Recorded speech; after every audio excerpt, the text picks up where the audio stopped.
শুভ দুপুর বন্ধুরা। প্রত্যেক দিনের মতন জানাই বড়দের প্রণাম ও ছোটদের স্নেহ ভালোবাসা। আজকে বৃহস্পতিবার, আমাদের নিরামিষ। আচ্ছা, প্রথমে সকাল তো রুটি খেয়েছি আমি কলা দিয়ে, আর হাজব্যান্ড খেয়েছে এই যে বেগুন ভাজা ছিল, বেগুন ভাজা করেছি 2 টুকরো, 1 টুকরো দিয়ে খেয়েছে আর 1 টুকরো আছে।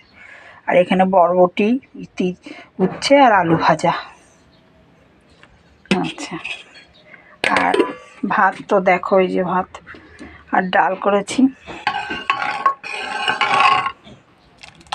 মুসুরির ডালই করেছি, শুকনো লঙ্কা ফোড়ন দিয়ে, 5 ফোড়ন দিয়ে। আর তিলের তরকারি, শুধু আলু দিয়ে আর বড়ি দিয়ে, এই যে বড়ি আলু দিয়ে তিলের তরকারি।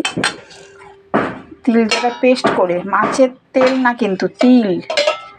আচ্ছা, কারণ আমার কথাটা মুখে জড়ায় তো, এই জন্য তোমরা বুঝতে পারবে কিনা। আর এখানে সব সবজি দিয়ে তিলের তরকারি,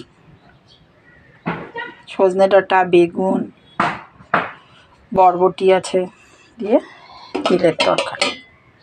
ব্যাস, এটা লোহার কড়াই, কিন্তু ভাববে না যে আবার কালো, যে আর কালো হলেও হবে, আমি পারি না এত পরিষ্কার করতে।